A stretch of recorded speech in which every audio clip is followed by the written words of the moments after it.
at the end of the day, man, it's kind of what I said. If you're in that top position and you're doing that smash style, man, it's just going to look better even on the judges if this went down to points. Did you expect Makhachev to submit him? No, no, man, not at all. That right there is absolutely insane. But it's crazy. I mean, it looks like the odds makers did, man. Plus 185. I did not expect him to submit Charles Oliveira. What about you? I didn't expect him to submit him, man. I did not. So that's why when I see the arm triangle, I was like, God damn, like that was a thing of beauty. But the other question comes down to this, man. I mean, it's like when Charles got that arm triangle, his arm just popped right over his head, and he was just chilling. He was just like, and then he tapped, and you saw how many times he tapped. Islam was not letting go of that one, bro. But I mean, I guess that's the question right there. Ultimately, do you think that he was just? I mean, he was out of it, man. I'm gonna pull up the picture right here, actually. Boom, look at that. So if you look at this, right, and you see that arm triangle, look how deep that is. That arm is basically over there next to the chin. The further that elbow could be to this side, closer to where Makhachev's elbow is, right, the deeper that choke is going to be. So to see that he didn't even really fully pass. He was still on top of him in a half guard and just squeezing, squeezing, squeezing. And Charles had nothing for him. You tell me, man. I mean, what do you think this was indicative of? Man, not necessarily broken spirit, but just a lapse of mental judgment in the meantime. Because this was one of the hardest fights Charles had getting dropped, and especially right before this moment when he gets dropped real bad, he got stunned, dropping back to the ground. He's seeing stars at this point, hearing a loud ring, and then the end happens. Man, I don't want to say he quit necessarily because that's never the case in there, but it was just one of those moments where everything was unfolding so fast. You didn't have a moment of clarity to actually go champ mode and think clearly, and then use your jiu-jitsu against it. You know what I'm saying? Like, it was just happening way too fast for him to be able to not. And like you said, he fell in when he got to the ground. He fell with his arm up. And it was just basically like a gimme. So I could see where a lot of people are saying, "Oh, it was kind of like a rear naked choke tap, where you're just kind of tapping to get out of there. You see a light at the end of the tunnel, you're getting out of there." I can see where people say that, but I don't think that personally, man. I think it was just happening so fast that his brain didn't have enough mental or the time to have the mental capacity to make a decision. If that makes sense, what do you think? Well, I'm going to tell you from experience, you don't tap out of that just because, fuck it. You tap because you can't breathe, because your carotid is being crushed. You know what I mean? And with a killer like Islam on there squeeze, yeah, no, there's no, I'm just tired tap in that situation. I think that, man, Charles, this is what we needed to come to expect, though, right? Everything here was no different from all the other fights. Everything was the same.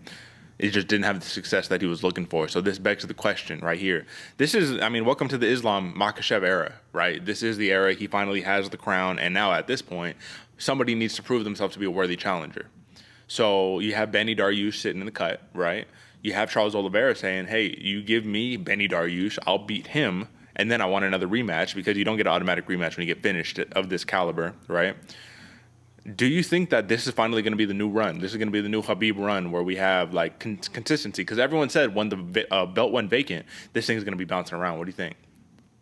I don't know, man. I think this one we're gonna see a contender or a champion for quite a while in Islam Makhachev, man. Just looking at the type of fighting style he has, I don't know many people that can beat him. I mean, if Oliveira was able to do that to Gaethje, to Poirier, to a bunch of these other people, Islam and then Islam does that to him. I mean, MMA math, which is the most flawed math in the world, says that Islam's going to be quite around for quite a while. My question, though, if he does get Alexander Volkanovski next, the wrestling of Volk, the power, the tenacity, the grit, all the intangibles that Volkanovski has, do you think we're going to see that fight happen? And who wins that one? How the title change hands? What do you think happens right there, man? Because that's a really interesting fight to me. I'm glad that you brought that one up, because I was about to bring it up. Like, first off, he has to get Volkanovski out the way. Now, Volkanovski's looking thick. He's looking big as a 155er. I think that he can handle his own at 155, but I think that he was banking on Oliveira winning and him being able to defeat Oliveira to have that real chance. Now you fight Makhachev. This is the same thing. Did you see it was Conor McGregor. He was like, oh, guys, I have the perfect plan to defeat a guy like that. You know, don't even trip. Like, I got it now. Look at what I'm going to be able to do when I come back. Like, still trying to build himself up as, like, prepare for my comeback, because I'm going to take over the lightweight division. And I think these guys are slowly but surely realizing, yeah, my window has closed. Like this guy is not the style that it's Habib. Basically, it's a better Habib, a Habib who's got legit striking, who can really put you down with his striking. And I mean, I think Habib, he actually did he knock down Conor?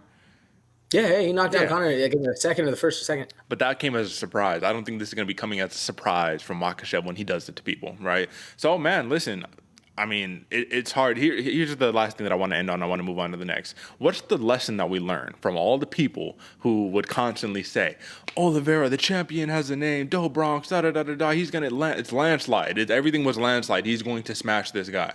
And then for Makhachev, the same camp. What do we learn from this? Because I felt like this was such a deafening experience trying to get past the casuals who would just scream to you, oh, Do Bronx is going to win. Why? Because he has great jiu-jitsu, da-da-da-da-da. So what do we learn? Man, I think the biggest thing that you learn is ignore the media hype, ignore the UFC story that they're trying to tell, and definitely ignore those random casuals that are shouting at you at your Twin Peaks, your Buffalo Wild Wings, wherever you're going at your sports bar, because they don't exactly know what they're talking about. You got to put the work in, and even at this one, man, like there's so many different styles in which it could get done. You got to really just kind of go back to the tape, dig it in on the tape, see what you see, and tune into your favorite fighter's favorite fight show is the biggest thing right there, man. Because both of us, even though we were split, we both had the out or not the outcome. If either of our fighters were winning, we had the right outcome both of those ways. You know what I'm saying? Yeah, absolutely, man. So listen, and new Islam Makhachev. Welcome to the Makhachev era, folks.